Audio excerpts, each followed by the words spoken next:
Practice set है TGT, PGT, NTA, net, JRF के लिए बहुत महत्वपूर्ण प्रश्न है और 50 क्वेश्चन है आज के इस वीडियो में, जो विभिन्न कंपटीशन में आए हैं, आते रहते हैं, जिनके आने की संभावना पूरी रहती है। यदि आप किसी भी कंपटीशन की तैयारी कर रहे हैं तो लाइक, शेयर और सब्सक्राइब करना बिल्कुल ना भूलें। जुड़ जाइए इस चैनल से। चलिए बिना किसी देरी के शुरुआत करते हैं पहले प्रश्न से। Okay friends, discovery of India नामक पुस्तक किसने लिखी है? आपके पास हैं 4 ऑप्शन, बताना है फ्रेंड्स। फिरोज शाह मेहता, बदरुद्दीन तैयब, सी.आर. दास, जवाहरलाल नेहरू। तो डिस्कवरी ऑफ इंडिया नामक जो पुस्तक है वो पंडित जवाहरलाल नेहरू ने लिखी है, आपको पता होगा फ्रेंड्स। और पंडित जवाहरलाल नेहरू हमारे देश के पहले प्रधानमंत्री थे और पहले सभापति भी थे। साथ ही साथ CSIR जो संगठन है उसकी स्थापना भी पंडित जवाहरलाल नेहरू ने करी है। तो राइट ऑप्शन होगा इसका ऑप्शन डी फ्रेंड्स। ओके, बिना किसी देरी के, यदि आप पहली बार इस चैनल पर हैं तो जुड़ जाइए चैनल से। भारत चीन पंचशील संधि पत्र पर कब हस्ताक्षर किए गए? तो भारत चीन पंचशील संधि पत्र पर कब हस्ताक्षर किए? 1952, 1955, 1954 और 1957। राइट ऑप्शन है फ्रेंड 1954 में पंचशील समझौता हुआ है चीन और भारत के बीच में, ये ध्यान रखेंगे आप। तो 1954 की ये बात है। ओके, नेक्स्ट अगले प्रश्न पर चलते हैं। भारत को स्वतंत्रता मिली तब इंग्लैंड के प्रधानमंत्री कौन थे? यानी जब भारत स्वतंत्र हुआ था तब इंग्लैंड के प्रधानमंत्री कौन थे? ऑप्शन है आपके पास 4, लॉर्ड माउंटबेटन, क्लीमेंट एटली, विंस्टन चर्चिल, इनमें से कोई नहीं। तो बता दूं फ्रेंड, जब भारत को स्वतंत्रता मिली थी तो उस समय क्लीमेंट एटली प्रधानमंत्री थे इंग्लैंड के। इस बात को आप ध्यान रखेंगे। ओके, बहुत ज़्यादा महत्वपूर्ण प्रश्न है ये। Option B is the right answer. Next प्रश्न पे चलते हैं। गांधी को राष्ट्रपिता की उपाधि किसने दी थी? यानी महात्मा गांधी को राष्ट्रपिता की जो उपाधि दी है, टाइटल दिया है, वो किसने दिया है? जवाहरलाल नेहरू ने दिया है, मोतीलाल नेहरू ने दिया है, सरोजिनी नायडू ने दिया है। तो फ्रेंड्स इसका सही ऑप्शन है सुभाष चंद्र बोस। यानी सुभाष चंद्र बोस जिन्होंने दिया था तुम मुझे खून दो मैं तुम्हें आज़ादी दूंगा। ओके, जय हिंद का नारा जिन्होंने दिया है सुभाष चंद्र बोस ने ये उनको टाइटल दिया था। ओके, राइट ऑप्शन होगा फ्रेंड्स डी। नेक्स्ट प्रश्न पे चलते हैं। पंजाब हिंदू सभा की स्थापना किसने की थी? तो आपके पास हैं 4 ऑप्शन, UN मुखर्जी, लालचंद, एक और दोनों, यानी ऑप्शन सी, यानी UN मुखर्जी और लालचंद दोनों ने इसकी स्थापना करी थी। ये ध्यान रखेंगे आप। तो राइट ऑप्शन होगा इसका ऑप्शन सी, यानी से, यानी थर्ड ऑप्शन राइट है। प्रश्न नंबर 6 देखिए। प्रथम अखिल भारतीय किसान सभा, ऑल इंडिया किसान सभा 1936 में जिसके नेतृत्व में गठित की गई थी वे थे कौन? यानी 1936 में ऑल इंडिया किसान सभा की स्थापना जो हुई है स्वामी सहजानंद सरस्वती के अध्यक्षता में की गई है। तो राइट ऑप्शन होगा। ये प्रश्न बहुत बार कंपटीशन में आता है। यदि आप किसी भी कंपटीशन की तैयारी कर रहे हैं, छोटे से छोटे, बड़े से बड़े कंपटीशन की तैयारी कर रहे हैं, तो 50 क्वेश्चन आपकी कहीं ना कहीं बहुत ज़्यादा मदद करने वाले हैं। राइट ऑप्शन है इसका बी। नेक्स्ट फ्रेंड्स, पाकिस्तान बनाने का विचार प्रथम प्रेरणा रही। यानी पाकिस्तान की बात करते हैं तो पाकिस्तान शब्द 5 शब्दों के योग से बना है। P for Punjab, okay, P for Punjab अगर हम बात करें, P फॉर पंजाब आएगा, और K फॉर कश्मीर आएगा, SI फॉर सिंध आएगा, तान मतलब बलूचिस्तान। यानी और पाकिस्तान शब्द का नाम लेने वाले जो पहले व्यक्ति हैं वो रहमत अली चौधरी हैं, जो ऑक्सफोर्ड यूनिवर्सिटी के विद्यार्थी थे। परंतु यहाँ पर पाकिस्तान बनाने के विचार की बात की गई है। प्रश्न को समझने की ज़रूरत यह है कि पाकिस्तान बनाने का विचार के प्रथम प्रणेता कौन थे। तो जब बनाने की बात आएगी तो आपको लगाना है सर सैयद अहमद खां पर टिक, और जब आएगी पाकिस्तान शब्द का प्रयोग करने वाला पहला व्यक्ति तो आपको चौधरी रहमत अली बताने। तो राइट ऑप्शन होगा इसका से सर सैयद अहमद खां। ओके, नेक्स्ट, तत्बोधनी पत्रिका प्रारंभ किसने की थी? तत्बोधनी पत्रिका प्रारंभ किसने की थी? राजा राम मोहन रॉय ने की थी, केशव चंद्र सेन ने की थी, देवेंद्रनाथ टैगोर ने की थी, राजनारायण बोस ने की थी। तो तत्बोधनी पत्रिका का जो प्रारंभ किया है देवेंद्रनाथ टैगोर ने किया है। देवेंद्रनाथ टैगोर रविन्द्रनाथ टैगोर और सत्येंद्रनाथ टैगोर के पिताजी हैं। इस बात को भी आप ध्यान रख सकते हैं। तत्बोधनी पत्रिका का प्रारंभ देवेंद्रनाथ टैगोर ने किया है। और ये प्रश्न कई बार जो है कंपटीशंस में आता रहता है। बहिष्कृत भारत पत्रिका किसने प्रारंभ की थी? बहिष्कृत भारत पत्रिका BR अम्बेडकर जी की है। तो राइट ऑप्शन होगा इसका option A. Okay friends, next, निम्नलिखित में से कौन सा इतिहासकार वामपंथी इतिहासकार नहीं है? यानी कौन सा इतिहासकार है जो निम्नलिखित में से वामपंथी यानी कम्युनिस्ट नहीं है? तो सुमित सरकार वामपंथी हैं, रोमिला थापर भी वामपंथी हैं और AR देसाई भी वामपंथी हैं। परंतु RC मजूमदार एक नेशनलिस्ट हिस्टोरियन हैं, इन्होंने जो है 1857 की क्रांति के ऊपर भी लिखा है। तो ये नेशनलिस्ट हैं, वामपंथी का मतलब था कम्युनिस्ट। ओके, रोमिला थापर, सुमित सरकार, AR देसाई जो हैं ये वामपंथी हैं, बाकी RC मजूमदार जो है राष्ट्रवादी इतिहासकार हैं। राइट ऑप्शन होगा फ्रेंड डी। नेक्स्ट प्रश्न पे चलते हैं। पहली बार किस वर्ष ICS परीक्षा का आयोजन भारत और ब्रिटेन में एक साथ हुआ था? यानी पहली बार जो ICS की परीक्षा हुई है भारत और ब्रिटेन में एक साथ हुई है, कब हुई है? 1921 में हुई है, 1922 में हुई है, 1923 में हुई है, 1924 में हुई है। तो एक साथ जब पहली बार परीक्षा का आयोजन हुआ है तो सन है वो 1922 फ्रेंड्स। राइट ऑप्शन होगा 1922।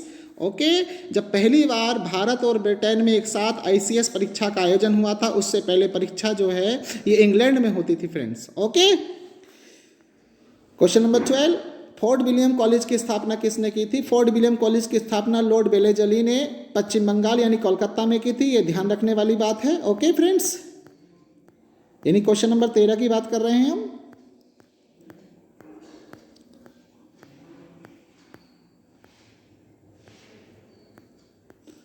तो फोर्ट विलियम कॉलेज की स्थापना किसने की? लॉर्ड वेलेजली ने। तो राइट ऑप्शन होगा क्या? इसका ऑप्शन थर्ड होगा। नेक्स्ट चलते हैं। बंगाल में स्थायी बंदोबस्त से क्या हुआ था? आपको पता होना चाहिए कि बंगाल में स्थायी बंदोबस्त की जो शुरुआत करी है वो लॉर्ड कॉर्नवालिस ने करी है। स्थायी बंदोबस्त बंगाल में 1793 में शुरू हुआ है और लॉर्ड कॉर्नवालिस को सिविल सेवा का जनक भी कहा जाता है। इस बात को भी आप ध्यान रखेंगे।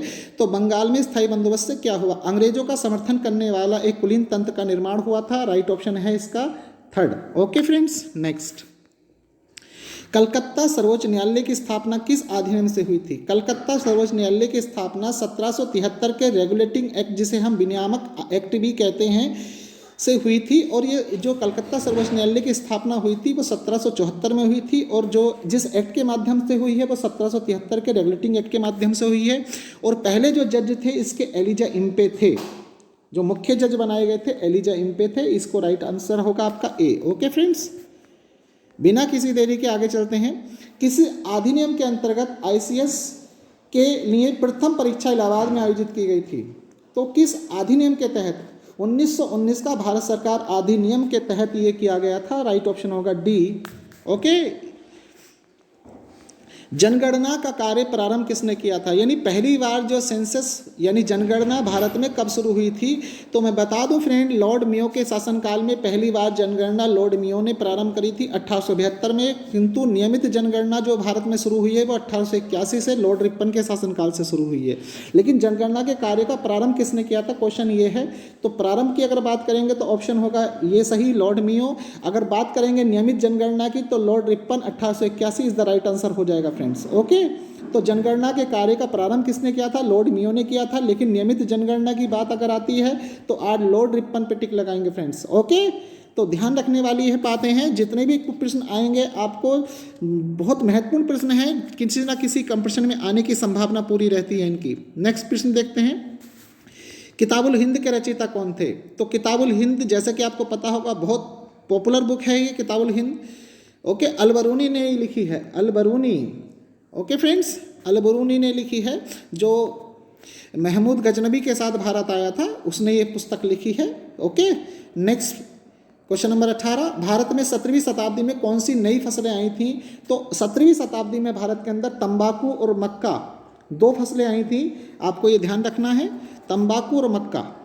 Okay friends, next.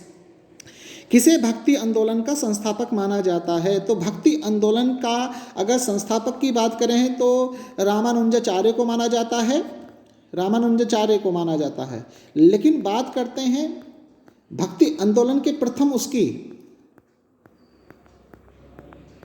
तो शंकराचार्य माने जाते हैं। तो प्रश्नों को समझने की जरूरत पड़ेगी, क्योंकि थोड़ी सी भी अगर हमने मिसअंडरस्टैंडिंग करी तो वहां पे प्रश्न गलत होने की पूरी संभावना है।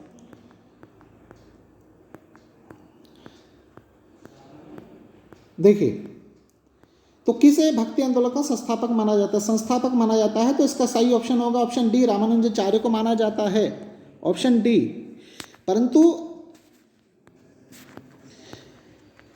और शंकराचार्य जो हैं ये भक्ति आंदोलन के प्रथम प्रणेता रहे हैं, इस बात को आप ध्यान रखेंगे। ओके, संस्थापक और प्रणेता में फर्क है थोड़ा सा। ओके, नेक्स्ट क्वेश्चन नंबर 20 देखते हैं। तुर्की जनजातियों में कौन शामिल नहीं है? सेजलुक तुर्की जनजाति है, गुजबी तुर्की जनजाति है, करलुक भी है, ससवानी नहीं है, यानी ऑप्शन डी नहीं है is the right answer. Okay, next, Mughal साम्राज्य का प्रांतों में विभाजन पहली बार किसने किया था? तो मुगल साम्राज्य का प्रांतों में विभाजन पहली बार अकबर ने किया था। ओके, तो मुगल सम्राट अकबर के शासनकाल में जो प्रांतों की संख्या थी, जो सूबों की संख्या थी, वो 15 थी। ये बात आपको ध्यान रखनी है। ओके, नेक्स्ट, समकालीन इतिहासकारों के द्वारा किस मुगल सम्राट को मुजहिद की उपाधि दी गई थी? मुजहिद की उपाधि शाहजहां को दी गई है, आपको पता होगा फ्रेंड्स। और शाहजहां का असली नाम खुर्रम था, ये बात भी आप ध्यान रखेंगे फ्रेंड्स। ओके, और शाहजहां के शासनकाल को ही स्थापत्य कला का स्वर्णयुग कहा जाता है। ओके, इस बात को भी ध्यान रखेंगे आप। नेक्स्ट, राज दरबार में मीर तुजुक शब्द का प्रयोग किया जाता था शाही संदेशवाहक के लिए, राजकीय पत्रकार के लिए, शाही अंगरक्षक के लिए या प्रमुख सचिव के लिए?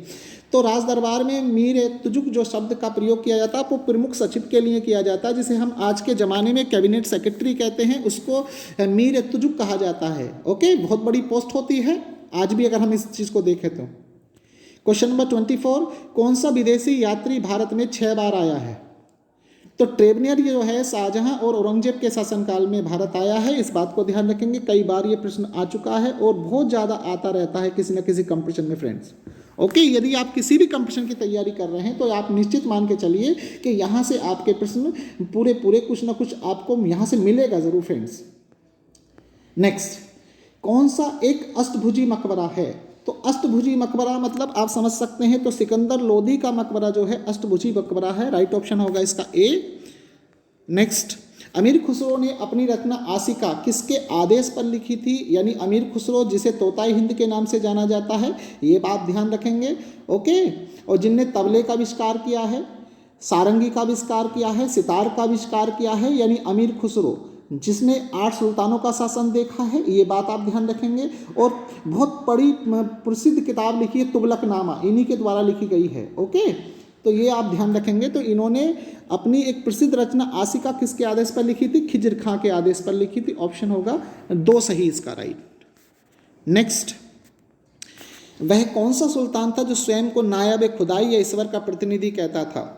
तो वह कौन सा सुल्तान था जो स्वयं को खुदाई या ईश्वर का प्रतिनिधि कहता था? तो वो था बलबन। गयासुद्दीन बलबन अपने आप को ईश्वर का प्रतिनिधि कहता था, ये बात आपको ध्यान रखेंगे। सिजदा और पैबोस और नौरोज जैसे ईरानी पद्धतियाँ इसने शुरुआत की थी भारत के अंदर, ये बात आप ध्यान रख सकते हैं। नेक्स्ट, वह इलवरी शासक कौन था जिसने दिल्ली सल्तनत में सिजदा, पाबोस, नौरोज प्रारंभ करवाए थे? फ्रेंड्स, वही बात आ गई, तो राइट ऑप्शन होगा इसका Balban. Okay, Ghiyasuddin Balban friends. Next, Amir Khusro को किस वाद्य यंत्र के लिए श्रेय दिया जाता है? तो अमीर खुसरो ने सितार, तबला, सारंगी इनका आविष्कार किया है, ये बात आप ध्यान रखेंगे। कड़ी बोली हिंदी के जनक भी कहे जाते हैं अमीर खुसरो को, और तोताई हिंद के नाम से भी जाना जाता है। ये इतनी बातें अगर आप याद रखते हैं तो कहीं ना कहीं यहाँ से प्रश्न बनते रहते हैं। चीज़ों को पूरा देखें, वीडियो को पूरा देखें। यदि आप पहली बार चैनल पर हैं तो निश्चित रूप से आपको इसका फ़ायदा ज़रूर मिलेगा, जुड़ जाइए इस चैनल से। नेक्स्ट क्वेश्चन है, निम्नलिखित में कौन सा शासक मामलुक वंश का था? तो मामलुक वंश का कौन सा शासक था जो मामलुक वंश का था? तो बलबन जो था, इसमें राइट आंसर होगा इसमें बलबन, राइट ऑप्शन है इसका सी। ओके फ्रेंड्स, नेक्स्ट आगे चलते हैं।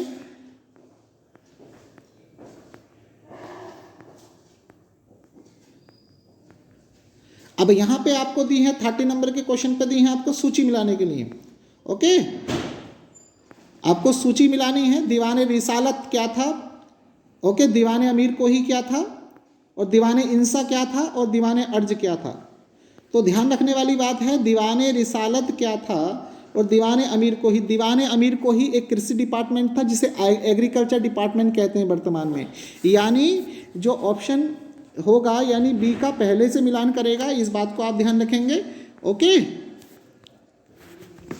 नेक्स्ट अगर हम बात करते हैं दीवाने इंसा क्या था? दीवाने इंसा पत्रकार विभाग था, यानी जिसे हम आज के ज़माने में जो है जो मास कम्युनिकेशन डिपार्टमेंट कहते हैं वो था। ओके फ्रेंड्स, तो राइट ऑप्शन होगा आपका ये, ध्यान रखने वाली बातें हैं। और दीवाने अर्ज की अगर हम बात करते हैं, दीवाने अर्ज क्या था फ्रेंड्स? तो आपको ध्यान रखना है, दीवाने अर्ज जो था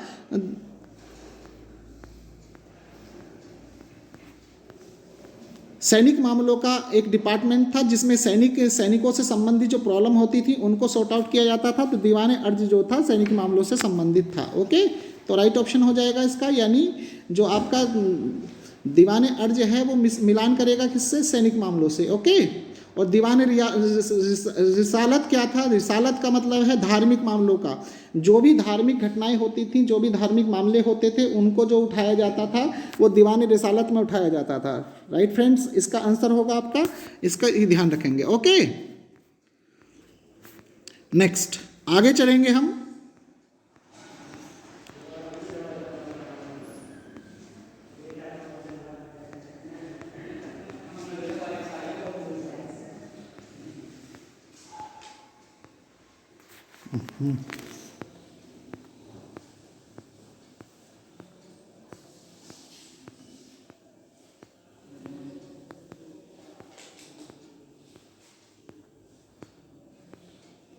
गुप्तकालीन विष्णु के 12 अवतार प्रतिमा कहाँ से मिली है, तो राइट ऑप्शन है उदयगिरी गुफा से मिली है। गुप्तकालीन विष्णु के 12 अवतारों की प्रतिमा कहाँ से मिली है, उदयगिरी गुफा से मिली है, ये ध्यान रखेंगे आप। ओके, और गुप्त काल में ही सबसे ज़्यादा मंदिरों का निर्माण हुआ है, इस बात को भी आप ध्यान रख सकते हैं फ्रेंड्स। महमूद गजनबी के शासनकाल में शाही राज्य की जो राजधानी थी वो कहाँ स्थित थी, तो जिस समय महमूद गजनबी ने भारत पर आक्रमण किया था उस समय जो शाही राज्य था उसकी जो राजधानी थी वो उद्भांडपुर थी। राइट ऑप्शन है option third, Udbhandpur. Okay friends, next, Bharat का नेपोलियन किसे कहा जाता है, भारत का नेपोलियन जो है समुद्रगुप्त को कहा जाता है। समुद्रगुप्त की विजयों से प्रभावित होकर इतिहासकार B.A. स्मिथ ने उन्हें भारतीय नेपोलियन की संज्ञा दी है। ओके, तो भारत का नेपोलियन समुद्रगुप्त को कहा जाता है।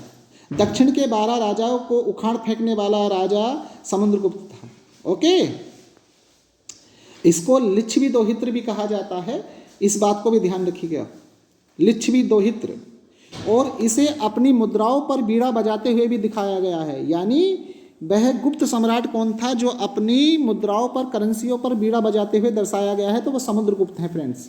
राइट ऑप्शन होगा ए।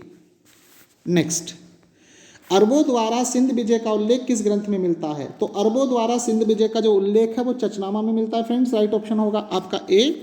नेक्स्ट प्रश्न पे चलते हैं। नाडु क्या था, नाडु एक प्रशासकीय डिपार्टमेंट था फ्रेंड्स, ये ध्यान रखेंगे आप। क्या था, प्रशासकीय, यानी जो एडमिनिस्ट्रेटिव डिपार्टमेंट होता है वो था फ्रेंड्स। राइट ऑप्शन होगा इसका थर्ड। गुप्तकालीन सिक्कों का सबसे बड़ा कोष या सबसे बड़ा ढेर जहां से प्राप्त हुआ है वो जगह कौन सी है, आपको बताना है। बस्ती है, कोटबा है, बयाना है, हाजीपुर है।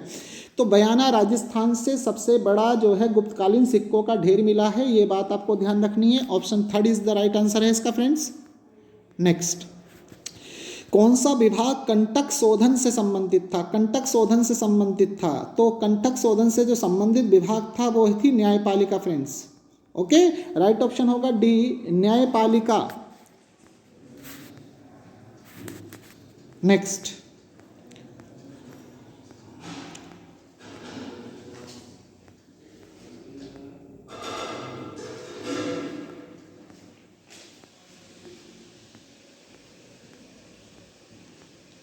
चंद्रगुप्त मौर्य के शासनकाल में पाटलिपुत्र का प्रशासन एक समिति द्वारा संचालित होता था जिसके सदस्यों की संख्या कितनी थी, तो चंद्रगुप्त मौर्य के शासनकाल में पाटलिपुत्र का जो प्रशासन था एक समिति द्वारा संचालित होता था जिसके सदस्यों की संख्या 30 थी फ्रेंड्स। ओके, ध्यान रखना है आपको 30।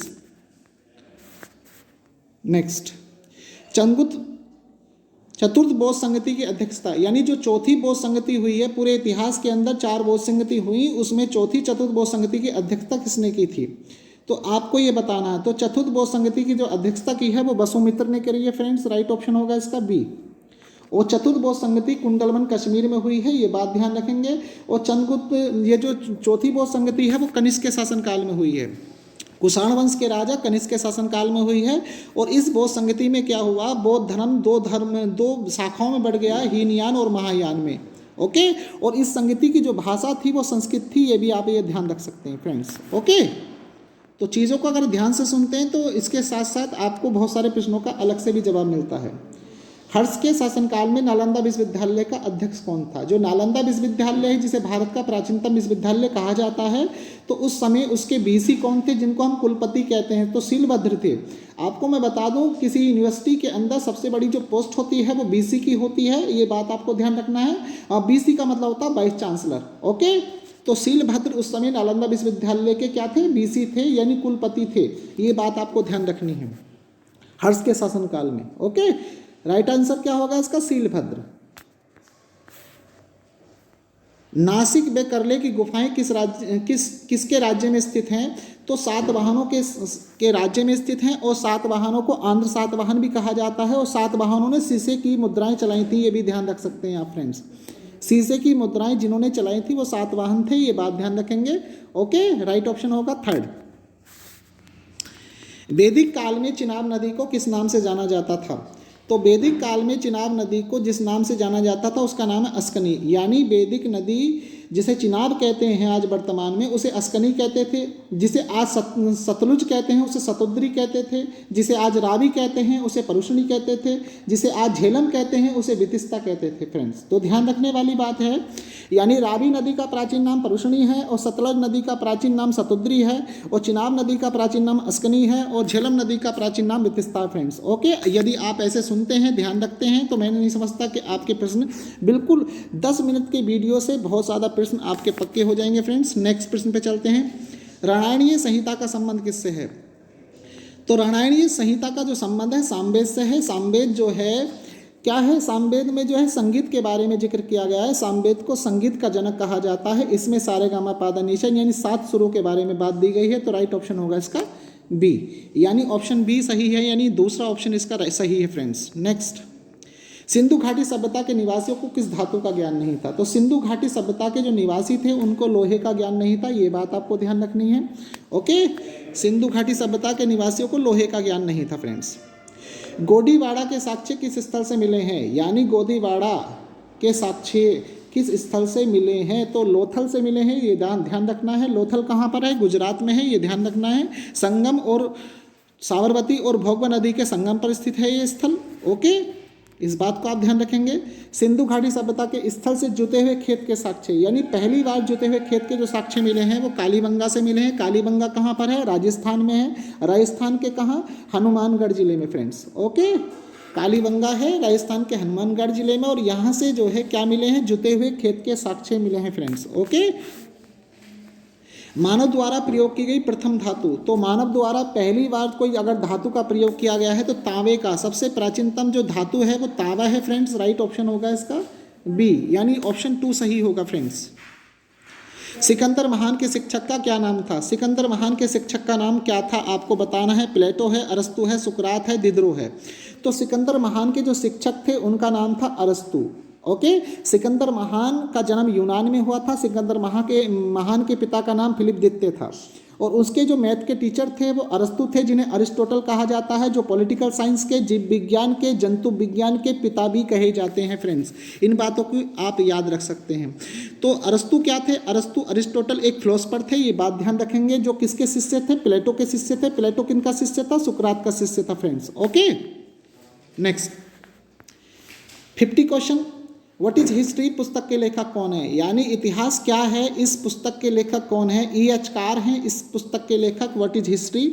ओके, राइट ऑप्शन है इसका 2। ओके फ्रेंड्स, तो यदि आप इस चैनल पर पहली बार आए हैं, लाइक शेयर और सब्सक्राइब करना बिल्कुल ना भूलें। Thanks for watching. और यदि आप इस चैनल पर नए हैं तो जुड़ जाइए इस चैनल से। निश्चित रूप से आपको 50 क्वेश्चन यहाँ पर मिलेंगे किसी न किसी सब्जेक्ट के। निश्चित रूप से आपकी तैयारी बहुत अच्छी हो जाएगी फ्रेंड्स।